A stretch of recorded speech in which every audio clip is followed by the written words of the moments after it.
নমস্কার। আজ রাতের শেষ ভিডিওয়ে আপনাদের সকলকে স্বাগত জানাচ্ছি। সিপিএম যখন রাজ্যে ক্ষমতাসীন ছিল তখন ওই দলের খবর বের করা খুব কঠিন ব্যাপার ছিল। তার কারণ পারতপক্ষে ভারপ্রাপ্ত লোক ছাড়া সিপিএম নেতারা কারোর সঙ্গে কথা বলতেন না, বললেও ভাববাচ্ছে এমনভাবে এমন সব কথা বলতেন যাতে যে রিপোর্টার গেছে সে যদি কনফিউজড হয়ে ঢোকে তাহলে he will come out totally confounded. সেই তুলনায় আমি লক্ষ্য করে দেখছি এই তৃণমূল কংগ্রেসের খবর করা সবচেয়ে সহজ। তার কারণ এই নয় যে এটা মিডিয়ার কৃতিত্ব পুরোপুরি তৃণমূল কংগ্রেসেরই।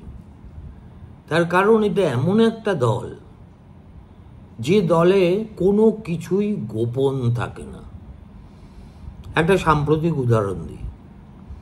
এই দিন তিনেক আগে সম্ভবত দক্ষিণ কলকাতার একটি সরকারি অতিথিগৃহে মুখ্যমন্ত্রী এই শহরের বা এই বঙ্গের বেশ কয়েকজন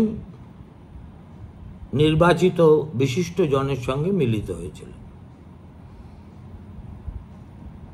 যেদিনকে বৈঠক ছিল ঠিক তার আগের দিন পশ্চিমবঙ্গের প্রায় সব কাগজে সেই বৈঠকের খবর ছাপা হয়। এমনকি কোনো কোনো কাগজে প্রথম পাতায় ছাপা হয় এবং তাতে এমন কয়েকজনের নাম দেওয়া হয় যারা সবাই হচ্ছেন ইউজুয়াল সাসপেক্টস। অর্থাৎ মমতা বন্দ্যোপাধ্যায় বিশিষ্ট জনেদের সঙ্গে আলাপ করবেন আর বিক্রমাদিত্যের নবরত্ন সভার এই রত্নগুলি সেখানে উপস্থিত থাকবেন না, এটা তো হতে পারে না। কাগজে খবর পড়ার পরে বিভ্রান্ত ওই ভদ্রলোকেরা একে অন্যকে টেলিফোন করা শুরু করেন। এই কাগজে দেখলাম আমার নাম, আমি তো কোনো চিঠিপত্র পাইনি বাবু, আপনি কি পেয়েছেন? না, আমিও তো পাইনি। তাহলে কি করা উচিত আমাদের? একজন বললেন ভেবে দেখছি, আরেকজন বললেন যে না, যখন আমাদের কেউ টেলিফোনও করেনি, চিঠিও দেয়নি, অতএব সেখানে রবাহুতোর মতো যাওয়াটা খুবই অসম্মানজনক।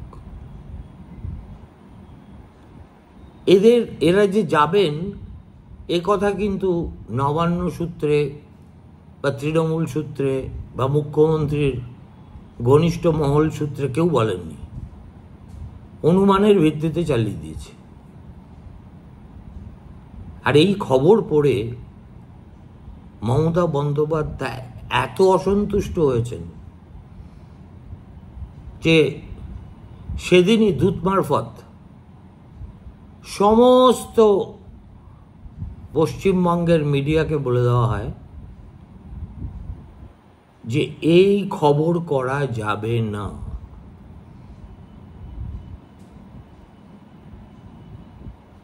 ব্যাস, দিদিমণির এই ফতোয়া শোনার পরে বাংলা বাজারে কার ঘাড়ে কটা মাথা আছে যে তার অন্যথা করবে? ফলে আমি শুনলাম বেশ কয়েকটি কাগজ ও চ্যানেলের লোকজন ওই অতিথিশালার চারপাশে ঘুরঘুর করছিল, হয়তো দু চারটে খবরও পেয়েছে, কিন্তু সাহস করে কেউ ছাপতে পারেনি। এখন এত ঢাকঢাক গুড়গুড় কেন সামান্য একটা বৈঠক নিয়ে? সেখানে কারা উপস্থিত ছিলেন, কি আলোচনা হয়েছে, এগুলো আমি জানি, কিন্তু আমার আজকের আলোচনার ক্ষেত্রে সেটা প্রাসঙ্গিক নয় বলে আমি তার ভিতরে ঢুকছি না।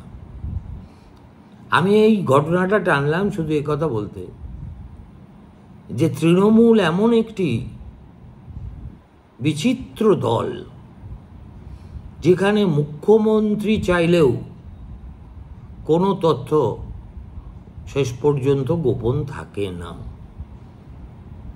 এটা আমি এই একটা ওয়ান অফ ইলাস্ট্রেশন থেকে বলছি না, আমার ব্যক্তিগত অভিজ্ঞতা থেকেই গত 12-13 বছরের বারে বারে একই ঘটনা ঘটতে দেখেছি বলেই বলছি। ঠিক তেমনি ধরুন শোভন চট্টোপাধ্যায় তৃণমূল কংগ্রেসে প্রত্যাবর্তন করবেন কিনা তা নিয়ে নতুন করে জল্পনা শুরু হয়েছে। হতো না যদি না ওই তৃণমূল কংগ্রেসের পক্ষ থেকে কেউ না কেউ মিডিয়াকে টিপ অফ করে বলে দেওয়া হতো যে জানো তো অমুকে না দিদির দূত হয়ে ওখানে এসেছিলেন, অনেক কথা হয়েছে, ব্যাস তারপরেই শুরু হয়ে গেল একটার পর একটা চ্যানেলের ভিড়, একদম সাক্ষাৎ নারুগোপালের মতো তাদের সঙ্গে অনেক কথা বললেন শোভন চট্টোপাধ্যায়। এতদিন ধরে শোভন রাজনীতি করছেন, কিন্তু এখনো স্বতঃস্ফূর্তভাবে গুছিয়ে কথা বলতে গেলে কোথায় যেন তার একটু বাধু বাধু থাকে। সে যাই হোক, এই শেষ কিস্তির যে আলোচনা পর্ব তার থেকে একটা জানা কথাই আবার নতুন করে জানা গেল, সেটা হচ্ছে শোভন চট্টোপাধ্যায় হচ্ছে her majesty's most loyal and obedient servant, অর্থাৎ দিদিমণি যাহা আদেশ করিবেন তিনি তাহাই করিতে প্রস্তুত। দিদিমণি যদি 40 ডিগ্রি টেম্পারেচারে তাকে ডোরিনা ক্রসিংয়ের মাঝখানে দাঁড়িয়ে থাকতে বলে ভ্যাবলার মতো, তিনি তাই করবেন। আর একটু এগোলে হয়তো বলে ফেলতেন দিদিমণি যদি আমাকে বিষ খেতে বলেন আমি বিষও খেতে রাজি আছি, কিংবা এই যে 10 তলা না 11 তলা বাড়ি সেখান থেকে ঝাঁপ দিতে বলেন সেই ঝাঁপ দিতেও রাজি আছি। দেখুন, নেত্রীর প্রতি শোভন চট্টোপাধ্যায়ের আনুগত্য নিয়ে কখনো কোনো প্রশ্ন ওঠেনি। আমরা যারা খুব কাছ থেকে এই সম্পর্কের চরিত্র দেখেছি তারা জানি যে এক ধরনের অপত্য স্নেহ কাজ করেছে এই শোভনের ক্ষেত্রে। ব্যক্তিগত সব ব্যাপারে এই শোভনই ছিলেন মুখ্যমন্ত্রীর মুশকিল আসান। এমনকি আমার মনে আছে কোনো একটা জেলা সফর থেকে ফেরার পথে হঠাৎ দেখি মুখ্যমন্ত্রী টেলিফোন করে শোভনকে বলছেন যেই কারণ আমার বাড়ির আমার বিছানাটার না একটা পা ভেঙে গেছে, বুঝেছিস, দেখ তো কি করা যায়।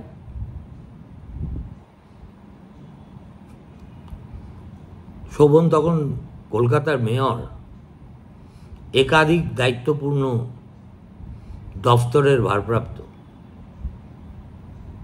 কিন্তু দিদির খাটের পা ভেঙে গেছে, অতএব the whole world can wait. এক্ষুনি ছুতোর ডেকে দিদি পৌঁছানোর আগে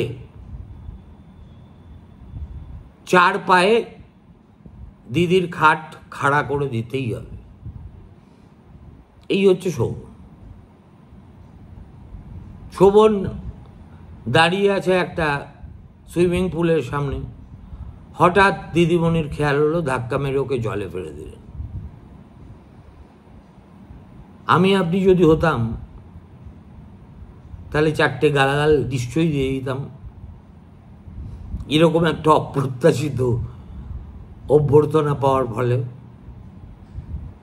শোভন না, একেবারে পুরাতন ভৃত্যের কেষ্টার মতো দন্তগুলি কেতকী কুসুমের ন্যায় বিকশিত করিয়া সেখানে দাঁড়িয়ে রইল, আপাদমস্তক ভেজা। এবং তাকে দেখে আমার মনে পড়ে গেল, হুঁকোটি বাড়ায় রয়েছে দাঁড়ায় ব্যাটা বুদ্ধির ঢেকি। এই সম্পর্কে কেন চিড় ধরেছে বাঙালির কাছে আজকে তা গোপন নয়। আমি ব্যক্তিগত অভিজ্ঞতা থেকে জানি, এই যে বুড়ো শালিকের ঘাড়ে হঠাৎ রোগ গজিয়েছিল, মমতা বন্দ্যোপাধ্যায় এটা কিছুতেই ভালো চোখে দেখতে পাননি। তিনি শোভনকে নিরস্ত করার অনেক চেষ্টা করেছিলেন।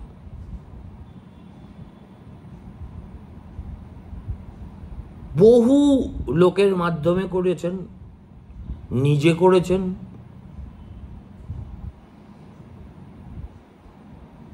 কিন্তু শোভন এই পরিণত বয়সে এসে যে প্রেমে এতটা ডগমগ হয়ে যাবে যে পার্থিব কোনো কিছুই তার আর প্রয়োজন নেই, এরকম একটা জায়গায় পৌঁছে যাবে, এটা মমতা বন্দ্যোপাধ্যায়ের পক্ষেও খুব দুষ্পাচ্য ছিল। কিন্তু শোভন সেটাই করেছে, কারুর কিছু বলার নেই। যার যেথা মজে মন, কে বা হাঁড়ি কে বা ডোম। অতএব তিনি ভিন্ন অবতারে প্রেমিক প্রবর হয়ে নিজের সংসার ত্যাগ করে, রাজনীতি ত্যাগ করে, এতগুলি পদ এর মোহ ত্যাগ করে সুখে কি বলবো সংসার করছেন। আমার সঙ্গে বহুদিন যোগাযোগ নেই ফলে বলতে পারবো না। এক ছাদের তলায় থাকছেন, এটা ঠিক। আর এই শোভনের আগে চর্চা হতো মিডিয়ায়, শোভন কি তাহলে বিজেপি চলে যাবে? গিয়েও ছিল। ওই হঠাৎ করে 440 ভোল্টে শক খেলে লোকে যেভাবে ছিটকে যায়, সেইভাবে পরের দিনই ছিটকে চলে এসেছিল বাড়িতে। তারপর থেকে এই যেমন কলকাতায় বর্ষা এলে সঙ্গে করে ডেঙ্গিকে নিয়ে আসে, তেমনি তৃণমূল কংগ্রেসে শোভনের প্রত্যাবর্তনটা একটা সিজনাল নিউজের মতো হয়ে দাঁড়িয়েছে।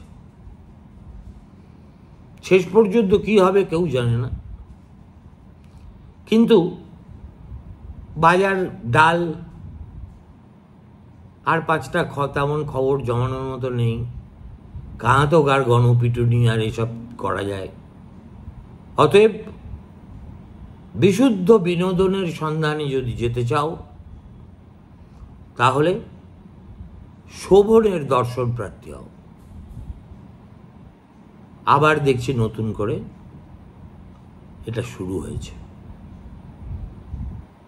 কি হবে আমি বলতে পারি না। আমার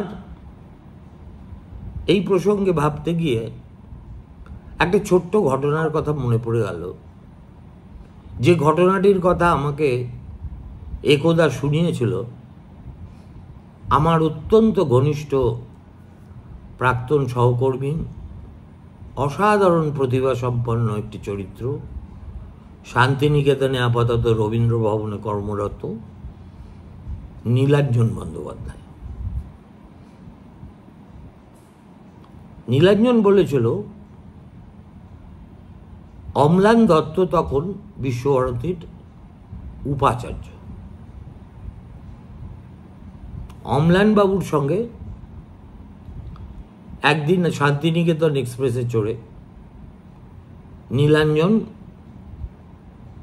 নেমেছে হাওড়া স্টেশনে, দুজনেই বেরিয়ে ট্যাক্সি ধরতে যাবেন। হঠাৎ একটা বড় হোর্ডিংয়ের দিকে তাকিয়ে অম্লানবাবু, দার্শনিক মানুষ, একেবারে চিত্রার্পিতের মতো দাঁড়িয়ে রইলেন, আর সেই বিজ্ঞাপনের স্লোগানটা নিজের 2-4 বার করে আওড়ে চললেন। তারপরে নীলাঞ্জনকে জিজ্ঞেস করলেন, আচ্ছা বলো তো বাপু, এর মানে কি? তো নীলাঞ্জন তার মতো করে ব্যাখ্যা দিল। সেই বিজ্ঞাপনটি ছিল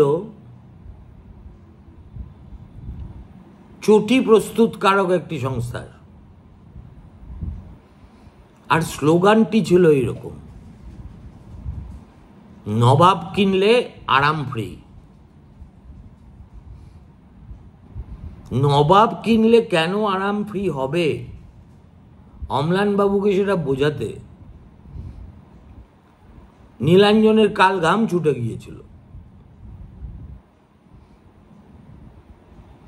সামান্য কথাটা বোঝাতে যে আসলে বলতে চাইছে, নবাব এমন চটি যা পড়লে আপনি পরম তৃপ্তি লাভ করবেন, আরাম পাবেন। এই কথাটা বোঝাতে গিয়ে বলেছে নবাব কিনলে আরাম ফ্রি। শোভনের তৃণমূল কংগ্রেসে ফেরাটাও অনেকটা নবাব কিনলে আরাম ফ্রি এই শর্তে মমতা বন্দ্যোপাধ্যায়কে রাজি করানো যাবে কিনা তার উপর নির্ভর করছে। কেননা শোভন এখন নিজের কথা ততটা ভাবে না।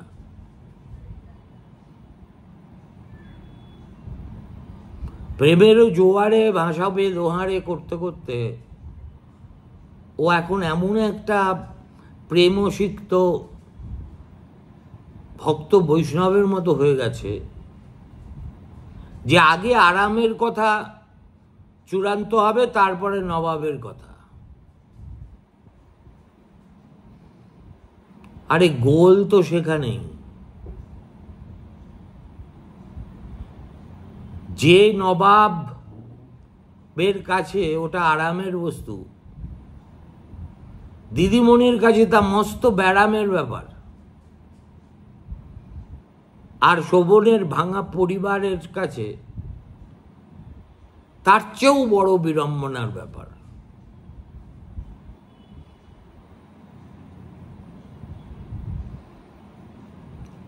আমার ধারণা দলে ফিরিয়ে এনে শোভনকে যদি মমতা বন্দ্যোপাধ্যায় রোজ তার বাড়ির অফিসে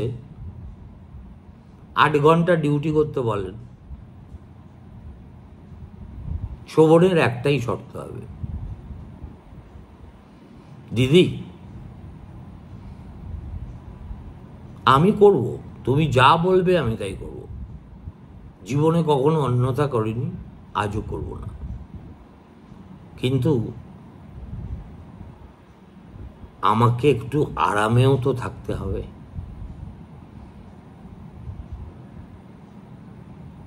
এই হলো গল্প, যার মীমাংসা সূত্র বের করা আর একটা বৃত্তকে চতুষ্কোণে পরিণত করা একই রকম দুঃসাধ্য কাজ। ভালো থাকবেন, শুভরাত্রি, নমস্কার।